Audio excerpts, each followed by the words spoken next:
छत्तीसगढ़ के बालोद जिले में जेल से छूटने के बाद विचाराधीन कैदी ने आंगनबाड़ी कार्यकर्ता की हत्या कर दी। फिर उसने आंगनबाड़ी केंद्र में ही फांसी लगाकर आत्महत्या ली। दोनों को पिछले 15 साल से प्रेम संबंध में थे। मामला देवरी थाना क्षेत्र का है। जानकारी के मुताबिक आंगनबाड़ी कार्यकर्ता का नाम उगेश्वरी देवांगन 54 है, जबकि आरोपी का नाम लखन देवांगन 57 है। दोनों ग्राम फरदफोड़ के रहने वाले थे। उगेश्वरी ने लखन शादी का झांसा देकर रेप का आरोप लगाया था। ऐसे में उसे जेल भेज दिया गया था। जमानत पर रिहा होने के बाद वह उसने हत्या की प्लानिंग की और गुरुवार को आंगनबाड़ी केंद्र पहुंचा और चाकू से उगेश्वरी के सिर, गले, सीने, चेहरे पर तोबड़तोड़ वार किया, जिससे उसकी मौके पर ही मौत हो गई। इसके बाद लखन ने पंखे से लटकर खुदकुशी कर ली। वारदात के वक्त आंगनबाड़ी के बच्चे और सहायिका बाहर ही मौजूद थे।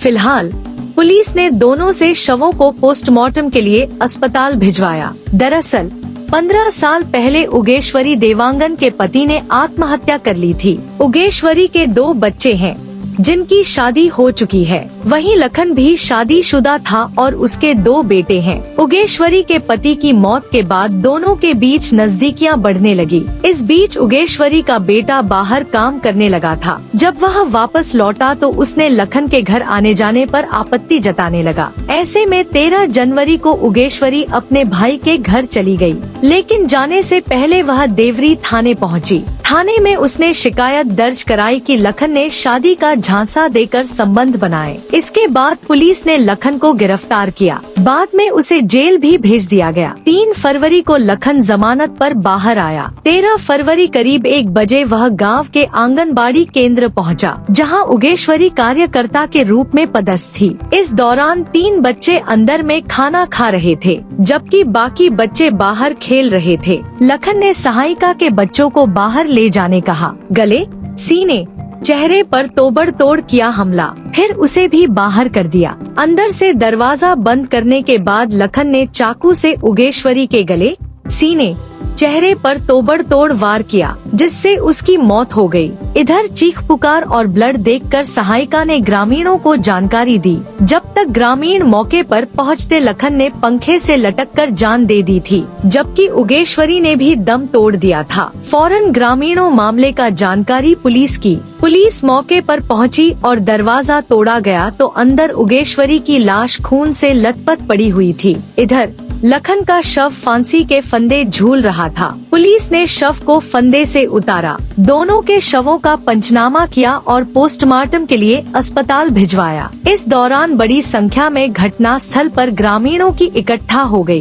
देवरी थाना प्रभारी राकेश ठाकुर ने बताया कि सूचना मिलते ही पुलिस टीम मौके पर पहुंची। दोनों शवों को कब्जे में लेकर पोस्टमार्टम के लिए भेजा गया है। शनिवार को पोस्टमार्टम के बाद शव परिजनों को सौंपे जाएंगे। प्रारंभिक जांच में सामने आया है कि 13 जनवरी को पीड़िता ने आरोपी के खिलाफ शादी का झांसा देकर दुष्कर्म करने की रिपोर्ट दर्ज कराई थी, जिसके बाद उसे जेल भेजा गया था। जमानत पर रिहा होने के बाद उसने इस वारदात को अंजाम दिया। पुलिस हत्या के पीछे के कारणों और पूरे घटनाक्रम की बारीकी से जांच कर रही है।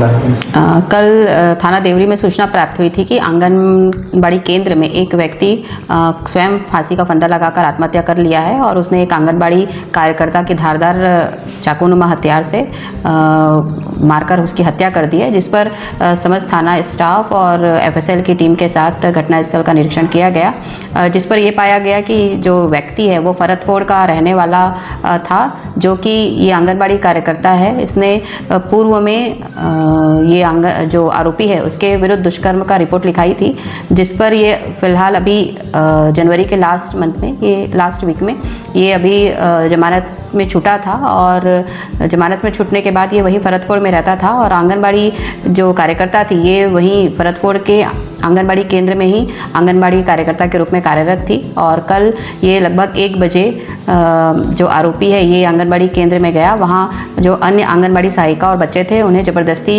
आंगनबाड़ी केंद्र से बाहर निकालकर जो मृतका आंगनबाड़ी के कार्यकर्ता है उसकी धारदार चाकूनुमा हथियार से उसकी हत्या कर दी और स्वयं उसके साड़ी का से फांसी का फंदा लगाकर आत्महत्या कर लिया। मैम इनके बीच में क्या कोई प्रेम प्रसंग रहा है क्या आपस में? इस पर अभी जांच कर रहे हैं, क्योंकि ये पूर्व में दुष्कर्म का रिपोर्ट लिखा चुकी है। तो इसमें ये बात आई थी कि ये शादी का झांसा देकर उसके साथ कई बार शारीरिक संबंध बनाया था, जिसकी रिपोर्ट थाने में की थी और उसी में ये आरोप में जेल में निरुद्ध था।